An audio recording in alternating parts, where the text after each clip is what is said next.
Stepstone presenting Vira, truly independent AI homes, 0% no other charges. போரூருக்கே இது புதுசு at Kattupakkam Porur. இல்ல சமீபத்தில் கூட கேள்விப்பட்டோம் உங்களுக்கு மிரட்டல்லாம் விட்டுறதா என்னதான் நடக்குது? நீ ஆம்பளைனா மூஞ்சிக்கு நேரம் உட்காந்து பேசு. இல்லை இப்போ நான் ஊடகத்தில் பேசல, நீ ஒரு ஊடகத்தில் உட்காந்து பேசு. நீ இன்னாரும் இந்த ஐடென்டிட்டின்னு உட்காந்து பேசு. இப்போ நீங்க இவ்வளவு தூரம் பேசுறதே ஒரு அரசியல் நாகரிகமற்ற ஒரு செயல் தான். எப்படி என்னது சொல்லுங்க, என்னது இப்போ நான் தானே சொன்னது? இல்ல திருவாரூர்ல எனக்கு அவ்வளவு விஷயங்கள் தெரியும், அவ்வளவு கதைகள் எனக்கு தெரியும் அப்படிங்கிறது இது ஒரு விதமான ஒரு பர்சனல் அட்டாக்கா போகுது. உள்ள பேசலன்னு அது அரசியல் கருத்துக்களை எதிர்கொள்ளணுமே தவிர அவங்களுடைய பர்சனல் வாழ்வியல்ல வந்து கோவம்லாம் பேசணும் எல்லாருமே கண்டிக்க தான் செஞ்சோம். சரி, இப்போ நானே தான் சொல்றேன், நீ இந்த மாதிரி பேச வச்சேன்னா எனக்கு செய்ய தெரியும்ப்பான்னு சொல்றோம். நாங்கள் இன்னும் நான் செய்யலைல, செய்யட்டுமா?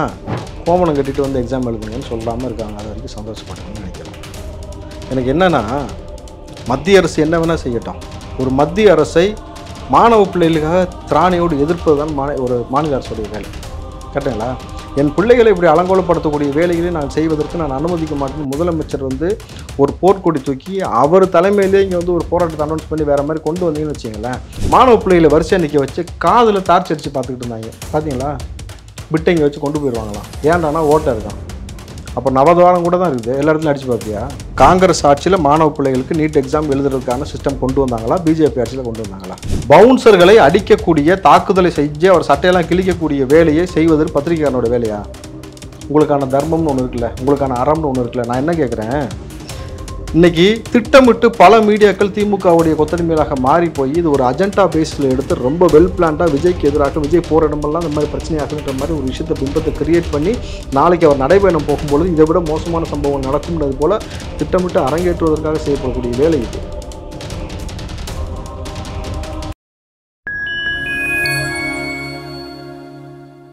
ஃபைன் மீடியா நேயர்களுக்கு வணக்கம். நான் உங்கள் சங்கீதுவன். நம்ம சிறப்பு நிகழ்ச்சியில் நம்மோடு இணைந்திருக்கிறார் காங்கிரசின் ராவுத்தர் இப்ராஹிம் அவர்கள். வணக்கம். வணக்கம். எப்படி சார் இருக்கீங்க? நலமா இருக்கேன். இப்போ நீட் தேர்வு நேற்று வந்து இந்தியா முழுக்க நடந்திருக்கிறது. அதிலும் குறிப்பாக தமிழ்நாட்டில் வந்து இவ்வளோ பெரிய கெடுபிடிகளை வந்து நம்ம வந்து தொடர்ந்து பார்க்குறோம். ஏற்கனவே போனாண்டா இருக்கட்டும், அதுக்கு முந்தைய ஆண்டுகளாக இருக்கட்டும், அப்போல்லாம் வந்து தோடு மூக்குத்தி இது மாதிரிலாம் கரெக்டாக சொல்லியிருந்தாங்க. அப்புறம் துப்பட்டா போடக்கூடாது அப்படிங்கிற மாதிரிலாம் சொல்லியிருந்தாங்க. அப்புறம் உள்ளாடிலாம் போகணும். இந்த வருஷம் அதை விட என்ன கொடுமைனா, அதிகம் ஒரு பட்டன் வந்து ட்ரெஸ்ல எல்லாம் இருக்கக்கூடாது, தாலிக்குடி முதற்கொண்டு திருமணமான பெண்கள்லாம் வந்து கழட்டி வீட்டெல்லாம் கொடுத்துட்டு போகிற சம்பவங்கள் எல்லாம் வந்து பார்க்குறோம். மத்திய அரசு ஏன் இவ்வளோ கெடிபிடி காட்டுது? கோமணம் கட்டிட்டு வந்து எக்ஸாம் எழுதுங்கன்னு சொல்லாமல் இருக்காங்க. அது வரைக்கும் சந்தோஷப்பட்டுக்கணும்னு நினைக்கணும். எனக்கு என்னென்னா, மத்திய அரசு என்ன வேணால் செய்யட்டும், ஒரு மத்திய அரசை மாணவ பிள்ளைகளுக்காக திராணியோடு எதிர்ப்பது தான் ஒரு மாநில அரசுடைய வேலை. கேட்டுங்களா? என் பிள்ளைகளை இப்படி அலங்கோலப்படுத்தக்கூடிய வேலைகளை நான் செய்வதற்கு நான் அனுமதிக்க மாட்டேன்னு முதலமைச்சர் வந்து ஒரு போர்க்கொடி தூக்கி அவர் தலைமையிலே இங்கே வந்து ஒரு போராட்டத்தை அனௌன்ஸ் பண்ணி வேறு மாதிரி கொண்டு வந்தீங்கன்னு வச்சிங்களேன், இந்த பக்கம் எக்ஸாம் எழுதுறதுக்கான தேவையான ஃபெசிலிட்டிலாம் கொடுத்துருங்க. நீங்கள் என்ன செஞ்சுருக்கணும்னா, முதல்ல திமுக அங்கங்கே கூடாரங்களை அமைத்திருக்கணும். எக்ஸாம் சென்டருக்கு வெளியில் பூத் கமிட்டி போடுறீங்களா, ஓட்டு வாங்குறதுக்கு மட்டும் ஆழத்துக்கு கொண்டு போய் ஓட்டு வாங்குறீங்களா, அதே போல் ஆசிரியர்களை வைத்து ஒரு கூடாரம் அமைத்து அங்கே இருக்கக்கூடிய மாணவ பிள்ளைகள் வந்து எதுக்கும் ஒரு எப்பயுமே ஒரு 100 டிஷர்ட்லேருந்து எல்லாமே ட்ரெஸ் வச்சுருக்கணும். சரி, அவங்க சொன்ன கோடில் எல்லாமே ஏதோ தவறுதலாக போட்டு வந்துட்டாங்கன்னா உடனே ஒரு டிஷர்ட்டை கொடுத்து அவங்கள மாற்றுறதுக்கான, அந்த ட்ரெஸ் மாற்றுறதுக்கான ஒரு கூடாரம் மாதிரி செட் பண்ணி, ரெண்டாவது இந்த மாதிரியான விஷயத்தை அனுமதிக்க மாட்டேன்னு ஒரு முதலமைச்சர் ஒரு கண்டன அறிக்கையாவது கொடுத்துருக்கணும். நீங்கள் என்ன செய்றீங்கனாக்கா, மூக்குத்திக்குள்ளே என்ன பிட்டு வச்சிருவான்னு கழட்ட சொல்கிறீங்க, தாலிக்குள்ளே என்ன கழிச்சிருவான். சரி, இதை தாண்டி ரொம்ப கேவலமான விஷயம் என்னன்னாக்கா, மாணவ பிள்ளைகளை வரிசையாக நிற்க வச்சு காதில் டார்ச் அடித்து பார்த்துக்கிட்டு இருந்தாங்க. பார்த்தீங்களா? பிட்டை இங்கே வச்சு கொண்டு போயிடுவாங்களாம். ஏன்டானா ஓட்டை இருக்கான். அப்போ நவதுவாரம் கூட தான் இருக்குது, எல்லா இடத்துலையும் அடித்து பார்ப்பியா? இது எவ்வளோ அந்த பிள்ளைகளை எவ்வளோ மன உளைச்சலுக்கு ஆளாக்குறீங்கன்னு ஒரு விஷயம் இருக்குல்ல. இவ்வளவு கீழ்த்தரமான ஒரு வேலையை நீங்கள் செஞ்சு என்ன சாதிக்க போறீங்கன்னு ஒரு விஷயம் புரியல. மாணவ பிள்ளைகளுக்கு இவ்வளோ நெருக்கடி. ஆனால் அதில் கூடுதலாக ஒரு காவலர்களாக நம்ம பாராட்டு பண்ணணும். மாணவ பிள்ளைகள் சில விஷயங்களை வச்சுட்டு வந்தோன்னா ஒரு காவலர் ஓடோடி போய் உதவி செஞ்ச விஷயம்லாம் இருக்குல்ல. எப்பயுமே நான் அதான் காவலர்களை எப்பயுமே நான் குறை சொல்ல மாட்டேன். ஏன்னா அவங்களாம் ஒபேதி ஆர்டர் தான். இன்னைக்கு தன் பிள்ளை எக்ஸாம் எழுதுவது போல வந்து ஒரு காவலர் உதவி செஞ்சார்ல, அது பாராட்டத்தக்கது. ஆனால் அதை ஏன் முதலமைச்சர் செய்யலைன்னு ஒரு கேள்வி இருக்குல்ல. இல்லை, அவருடைய துறை காவல்துறை தானே, அவங்க தானே பண்ணியிருக்காங்க. தனிப்பட்ட முறையில் காவல்துறை அவர் செஞ்ச உதவியை கொண்டு போய் முதலமைச்சருக்கு நம்ம பாராட்டு தெரிவிக்க முடியாது. அவர் மனிதாபி அடிப்படையில் அவர் செஞ்சுருக்கிறாருங்க. நீங்கள் முதலமைச்சர் இந்த கண்டனம் தெரிவித்து ஒரு அறிக்கையாவது கொடுத்தீங்களா? செந்தில் பாலாஜிக்கு தொட்டு பார்க்காத சீண்டி பார்க்காதுன்னு கொடுத்தீங்கல்ல. அமைச்சர் மக்கள் நல்வாழ்வுத்துறை அமைச்சர் மாசு வந்து பேட்டிலாம் கொடுத்துருக்காரு. என்னன்னு சார், நீட் தேர்வுங்கிற பேரில் அங்கே இவ்வளவு பெரிய மோசமான ஒரு சூழ்நிலையை வந்து மாணவர்களுக்கு ஏற்படுத்தியிருக்காங்க. அவங்களுடைய மனநிலையே ரொம்ப பாதிக்கிற அளவுக்கு பல விஷயங்களை செஞ்சிருக்காங்க அப்படிங்கிற கடும் கண்டனம் பதிவு செஞ்சிருக்காங்க. நீங்கள் முதலமைச்சர் என்ன செஞ்சாரு? அதுதான் பார்ப்பாங்க. மாசு சொல்றதெல்லாம் ஒரு அமைச்சர் பேசினாலே ஒரு அரசு பேசினா தானே அர்த்தம். அது அதெல்லாம் மோடி கன்சிடர் பண்ணுவான்னு நினைக்கிறீங்களா? யார் பேசினா யார் வந்து இம்பாக்ட் ஆகணும் ஒரு விஷயம் இருக்குல்ல.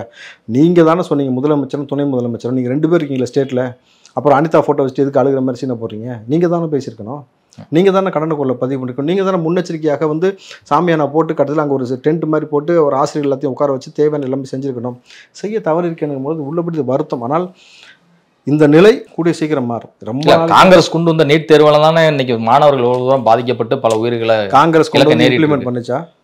யார் இம்ப்ளிமெண்ட் பண்ணா? நீங்க இப்படி மேம்போக்க ஒரு போர்வையில பொத்திட்டு போறீங்களா? அதை விட்டுட்டு காங்கிரஸ் மன்மோகன் சிங் தலைமையிலான அரசு தானே, அப்ப அது காங்கிரஸ் அரசு தானே. காங்கிரஸ் ஆட்சி செய்யும் பொழுது நீட் கொண்டு வந்து நீட் மாணவர்கள் எழுதினாங்களா? சொல்லுங்க சொல்லுங்க. நீங்க இப்போ அப்போதைக்கு பில்ல வந்து பாஸ் பண்றீங்க உள்ள வந்து. மன்மோகன் கொண்டு வந்து பார்லிமெண்ட்ல லோக்சபா ராஜ்யசபால பாஸ் பண்ணது யாரு அப்படிங்கிற விஷயம் இருக்குல்ல. சரி, நான் என்ன கேட்குறேன், ஆமாம் காங்கிரஸ் ஆட்சியில் மாணவ பிள்ளைகளுக்கு நீட் எக்ஸாம் எழுதுறதுக்கான சிஸ்டம் கொண்டு வந்தாங்களா? பிஜேபி ஆட்சியில் கொண்டு வந்தாங்களா? அந்த நேரத்தில் திமுக என்ன செய்து கொண்டிருந்தீர்கள், அதிமுக என்ன செய்து கொண்டிருந்தீர்கள், 2 இது நீங்கள் பார்க்கணும். அதை தாண்டி பொய்யான வாக்குறுதிகள்லாம் இருக்குது. இன்றைக்கி சரி காங்கிரஸ் கொண்டு வந்துருச்சு, நீங்கள் உங்களுடைய இதுபடி வச்சுங்க. காங்கிரஸ் ஆட்சியில் அந்த மாதிரி ஒரு பில் வந்து அந்த மாதிரி கொண்டு வரலான்னாங்க. பட் அவங்க என்ன மாதிரியான சிஸ்டத்தை கொண்டு வரணும், மூக்க கட்டணும் தோட கட்டணும்லாம் கொண்டு வந்தாங்க உங்களுக்கு தெரியுமா? இல்லை சார், நான் ஒரு சிஸ்டம் கொண்டு வந்திருப்பேன், அதுக்குள்ளே நீ வந்து 52 இடத்துல மாற்றுவேன், புரியுதுங்களா? இப்போ வந்து வக்ஃப் போர்டு சொத்து விவகாரம் குறித்து இப்போ மாற்றிருக்காங்களா, 44 இடத்துல திருத்தம் பண்ணியிருக்காங்களா? அதுபோல் வந்து நான் என்ன மாதிரி கொடுக்கணும்னு நினச்சனோ அதை அது எல்லாத்தையும் அப்படி கொலாப்ஸ் பண்ணி நீ எதையோ ஒன்று கன்றாவே கொடுத்துட்டு காங்கிரஸ் மீது பழி போடுறது தான் பிஜேபியோட வேலையாக இருக்கணும் பொழுது இதை எப்படி நம்ம காங்கிரஸ் சொல்ல முடியும்? இங்கே இருக்க ஆட்சியாளர்களுக்கு வந்து தைரியம் கிடையாது சார், அவ்வளோதான். மதுரை விமான நிலையத்தில் பத்திரிகையாளர்களிடம் ரொம்ப மோசமான ஒரு விதமாக நடந்து கொண்ட பவுன்சர்கள் வந்து தாக்கப்பட்டிருக்கிறார்கள். இது என்ன காரணமா பத்திரிகையாளர் தரப்பு சொல்லப்படுது அப்படின்னா, தொடர்ந்து ஒரு கேமராவை வந்து பதிவு பண்ணிட்டு இருக்கோம், டக்குன்னு இவங்க வந்து எல்லாமே தள்ளி விடுறாங்க அப்படிங்கிற இதில் வந்து தொடர்ந்து இது பண்றாங்க. ஏன் இவ்வளவு கெடுபிடிகளை வந்து பவுன்சர்கள் வந்து ரிப்போர்ட்டர்ஸ் மேல வந்து காட்டும்?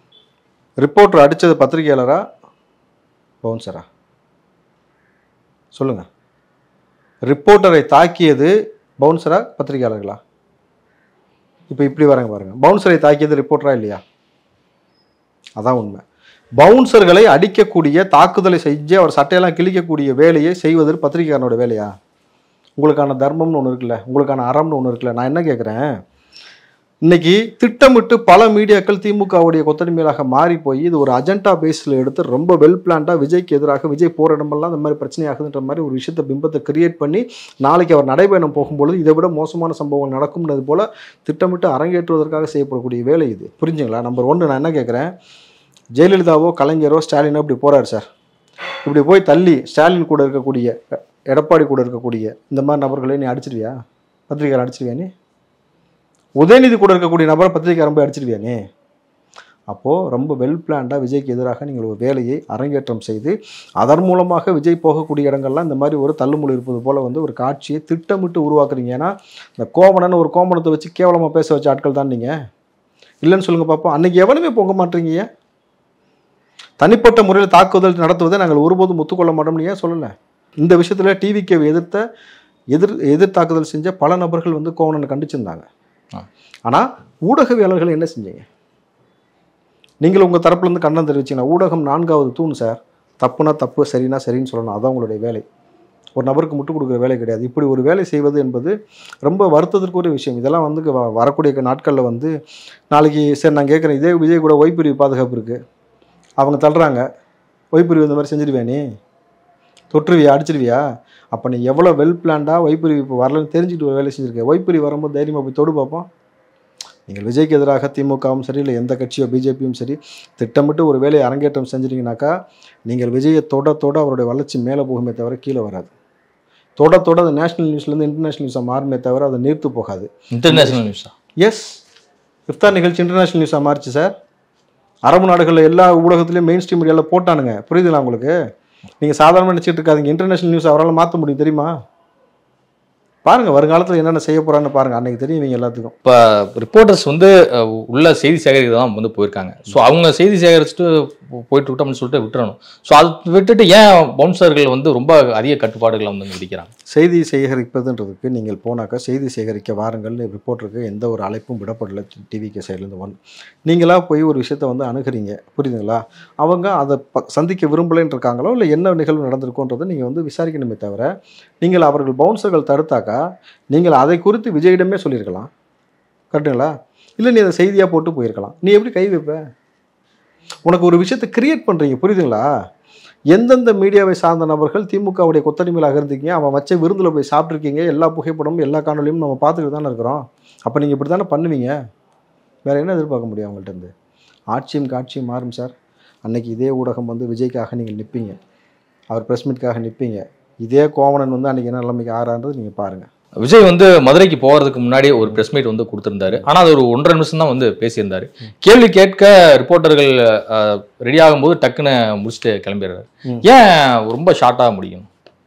அதுக்கு பேசாமல் ஒரு வீடியோ வெளியிட்டிருக்கலாமே. ஒரு 1 மணி நேரம் ரிப்போர்ட் சந்திக்கலாமா செய்தியாளரை? சொல்லுங்கள். ஏன் ஷார்ட்டாக முடிக்கணும், ஏன் லாங்காக முடிக்கணும்? இல்லை, நான் என்ன விஷயத்தை கன்வே பண்ண நினச்சேன்னா கன்வே பண்ணிட்டேன், அவ்வளோதான், கிளம்பி போயிட்டேன். முதலமைச்சர் அப்போ தானே செஞ்சுருக்காரு இப்போ வரைக்கும். நீங்கள் நிறைய பிரச்சனை கொடுத்து, மக்கள் பிரச்சனை கொடுத்து, பெண் பிள்ளைகள் பாலியல் அத்துமீறல் கொடுத்து, அண்ணா யூனிவர்சிட்டி கொடுத்து நீங்கள் தகவல் கேள்வி கேளுங்க சார். இப்போ சகாயம் ஐஏஎஸ் தன் உயிருக்கு பாதுகாப்புலன்னு சொல்லியிருக்காரா? கேள்வி கேளுங்க. ஏன் சார் நீங்கள் வந்து போலீஸ் வாபஸ் வாங்கினீங்க? நீங்கள் நீதிமன்றம் கண்டிச்சிருக்கு, கேள்வி எழுப்பியிருக்கு. எதற்காக அவர் கொடுத்த பாதுகாப்பை நீங்கள் வாபஸ் பெற்றீர்கள்? இது வரைக்கும் தமிழ்நாட்டில் எத்தனை நபர்கள் எனக்கு உயிருக்கு பாதுகாப்புலன்னு சொல்லப்பட்ட நபர்கள் எல்லாம் கொல்லப்பட்டிருக்கிறார்கள். ஜவஹர்லால் இருக்கட்டும், இன்னொரு நபராக இருக்கட்டும், ஸ்டாலினுக்கு பிஎஸ் வந்த நபரே கொல்லப்பட்டிருக்காருன்னும் பொழுது, அப்போ இது போன்ற விஷயங்களுக்கு எங்கள் கேள்வி கேளுங்க, சொல்லுங்கள் பார்ப்போம் திமுகவை. சார் நீங்கள் எவ்வளோ நேரம் சந்திக்கணும், என்ன சொல்லணுன்றது ஒவ்வொரு அரசியல் கட்சி தலைவரும் முடிவு பண்ணணும் சார். விஜய்னு இல்லை, ஒவ்வொரு அரசியல் கட்சி தலைவர் தான் இதை தான் பேச நினைக்காத மாதிரி தான் பேச முடியும். நீங்கள் உங்களுடைய டிஆர்பிக்காக கேட்கக்கூடிய எல்லா கேள்விக்கும் உட்காந்து ஒரு பதில் சொல்ல வேண்டிய அவசியம் எந்த அரசியல் கட்சி தலைவருக்கும் கிடையாது. அப்போ இனிமேல் ப்ரெஸ் மீட்லாம் 2 நிமிஷத்துக்குள்ளே தான் ஷார்ட்டாக முடிக்க போகிறாரா? இல்லை சார், நீங்கள் அதை தான் சொன்னல. இப்போ இந்த கேள்வியை திமுக கேட்டிங்களான்னு நான் கேட்டேன். கேட்போமா? சரி, நீங்கள் விஜய்ட்டு இந்த கேள்வி கேளுங்க சார். குழந்தைகளுக்கு இவ்வளோ பெரிய பாலியல் அத்துமீறல் தொடர்ச்சியாக நடந்து கொண்டிருக்கு, இதை பற்றி என்ன நினைக்கிறீங்க? அண்ணா யூனிவர்சிட்டி குறித்து என்ன நினைக்கிறீங்க? இதே கேள்வியை முதலமைச்சர்ட்டையும் கேளுங்க, துணை முதலமைச்சர்ட்டையும் கேளுங்க, இதே விஷயத்தை எடப்பாடிட்டையும் கேளுங்க, 3 பேர்ட்டையும் கேளுங்க சார். உங்கள் ஆட்சியில் வந்து ஏர் ஷோன்னு நடத்துனீங்க சார். தண்ணி குடிக்காமல் டீஹைட்ரேட் ஆகி 5 பேர் இறந்து போனான். இந்த பக்கம் உங்களை நம்பி தண்ணி குடித்தவன் பார்த்தீங்கன்னாக்கா சாக்கடை தண்ணி கலந்து செத்து போனான். 2 புரிச்சிட்டிங்களா? கள்ள சாராயம் குடிச்சும் சாகிறான், நல்ல சாராயம் குடிச்சும் சாகிறான். டாஸ்மார்க்கில் வந்து சைனட் கலந்துருக்குன்னு சொல்லப்படுதுன்னும் பொழுது எவ்வளவு ஒரு மோசமான ஒரு எதிர்வினை ஆட்டிக்கிட்டே இருக்காங்கன்னு உங்களுக்கு புரியுதா இல்லையா அந்த ஆட்சியில்? அதை பற்றிலாம் யாருமே கேள்வி கேட்டு அதை பற்றிலாம் பேசவே மாட்டீங்க. எல்லா பத்திரிகைகளும் கேள்வி எழுப்பிட்டு தான் இருக்காங்க. அமைச்சர்கள், முதலமைச்சர் சார் எல்லாரும் கேள்வி எழுதி கொடுத்து கேட்க சொல்லி பார்த்தீங்களா இல்லையா? ஒரு அமைச்சர்லாம் கேள்வி இந்த கேள்வி தான் எழுதி கொடுக்கணும்னு சொல்லி திமுக அமைச்சர் சொல்லி தான் கேட்க சொன்னார். புரிஞ்சுங்களா உங்களுக்கு? நீங்கள் நேற்று விவாதங்களில் வந்து ஆன்டி டிஎம்சி பற்றி பேசும்பொழுது சூர்யா வெற்றிகொண்டான்னு நினைக்கிறேன், அப்படி சூர்யா வெற்றிகொண்டானுடைய மகன் நினைக்கிறேன், வெற்றிகொண்டான்னு நினைக்கிறேன், வெற்றிகொண்டான் மகன் சூர்யா வெற்றிகொண்டான் என்ன பேசினார் பார்த்தீங்களா? ஆன்டிலாம் நாங்கள் கரெக்ட் பண்ணிட்டோம், எங்கள் ஆட்சியில் கரெக்டாக தான் இருக்குன்றாரு. ஹரி வந்து நீங்கள் தப்பாக பேசுகிறீங்க சார்னு சொன்னார் அந்த நெறியாளர். புரிஞ்சோம். இதெல்லாம் என்னன்னு சொல்லுவீங்க? சிவாஜி கிருஷ்ணமூர்த்தி இந்த நொடி வச்சுங்க பேச வச்சுட்டு இருக்கிறீங்க. இந்த இப்போ லியோனி இறக்கி விட்டு பேச வர்றீங்க, கோவணனை இறக்கி விட்டு பேச வர்றீங்க. லியோனி பேசுனது கேட்டிங்கல்ல? என்ன சார் சொல்கிறாரு? கொள்கை பரப்பு செயலாளர், டிவிகேவுடைய கொள்கை பரப்பு செயலாளர் ராஜ்மோகன் அவர்கள் கோயம்புத்தூர் நடந்த மாநாட்டில் டிவிகேன்னு சொல்லுங்கன்னு எல்லா தொண்டர்களும் டிவிகேன்னு சொல்கிறான். ஆனால் எனக்கு வந்து டிவிகேன்னு கேட்குது. 2027 நீங்கள் டிவிகே தான் போவீங்க அப்படின்னு சொல்கிறாரு. அப்போ எனக்கு கூட தான் டிஎம்கேன்னு சொல்லும் பொழுது டிஎம்கேன்னு கேட்குது. பாம்பரம் ஒரு டீயை கூட சாப்பிட விடாமல் அதையும் ஆட்டையை போட்டு திருட்டுத்தனம் பண்ணி குடிக்கக்கூடிய ஆள் தாண்டா திமுகன்னு எனக்கு தோணுது. என்ன சொல்லுவீங்க? இந்த திருடல்லன்னு சொல்லுவியா? உன் வரலாறு எடுத்து பேசட்டுமா? நாகரிகமான முறையில் அரசியல் ரீதியாக விமர்சனிக்க முடியும் தவிர தனிப்பட்ட முறையில் விமர்சனம் பண்ணுறது, கோவலனை வச்சு பாட்டு எழுத வைக்கிறது. ஏண்டா எங்களுக்கே பாட்டா? எங்கள்கிட்ட ரைட்டர் இல்லையா, சிங்கர் இல்லையா, கம்போஸ் பண்ண மியூசிக் டேரக்டர் இல்லையா? சார் 5 நிமிஷம் எனக்கெல்லாம் பற்றி தெரியுங்களா? ஒரு லிரிக்கு தேவையான ஒரு தாளமோ தத்தகாரம் கொடுத்துட்டேன்னு வச்சுங்க, 1/2 மணி நேரத்தில் எழுதி கொடுத்துருவேன். நீங்கள் தேவையில்லாமல் விஜய் வந்து தனிப்பட்ட முறையில் தொடக்கூடாது. நானும் எழுதுவேன். அப்புறம் இப்போ விஜய்க்காக பாட்டு எழுத போகிறாரா? எழுதுவேன். ஆத்தங்கரை ஓரத்தில் அந்தி சாயும் வேலையில் ஆள் இல்லாத வீட்டுக்குள்ளே போனா மச்சானே தன்னானேன்ட்டு. எந்த மச்சான் தெரியுமா உங்களுக்கு? கரவேட்டி கட்டும் முன்னே கரையோடு வந்தானே தன்னானேன்னு எழுதி கொடுத்துருவேன். திருவாரூரில் இருக்கக்கூடிய வரலாறு அது. உங்களுக்கு தெரிஞ்சிருக்க வாய்ப்பு இல்லை. இன்றைக்கும் திருவாரூரில் கலைஞர் வாழ்ந்த இடம், கலைஞருடைய சகோதரிகள் 2 பேர் வாழ்ந்த நபர்கள், அவங்களோட இருந்த பல நபர்களோடு எனக்கு தொடர்பு இருக்குது நேரடியாக. அவங்க அவ்வளோ வரலாறு கதைகள் சொல்லியிருக்கிறாங்க, அவ்வளோ விஷயங்கள் எனக்கு தெரியும். தனிப்பட்ட முறையில் போகக்கூடாதுன்னு நான் போகலை.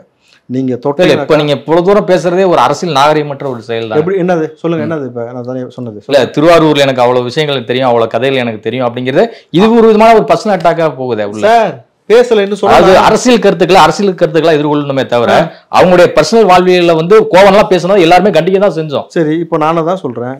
நீ இந்த மாதிரி பேச வச்சேன்னா எனக்கு செய்ய தெரியும்ப்பான்னு சொல்கிறோம் நாங்கள். இன்னும் நான் செய்யலைல, செய்யட்டுமா?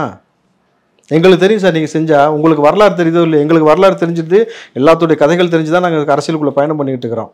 நாங்கள் எழுதுனோம்னா நல்லா இருக்காது, புரியுதுங்களா? ஸோ தனிப்பட்ட தாக்குதல் விஜய் மீது செய்வதை நிறுத்தி கொள்ளுங்கள். இல்லாட்டி 10 நிமிஷம் ஆகாது, 10 நிமிஷத்தில் எழுதி கொடுத்து பாட வச்சுட்டு போயிட்டே இருப்பேன், பார்த்துக்கோங்க. இது மிரட்டலா? பதிலுக்கு பதில் தான் அரசியல்.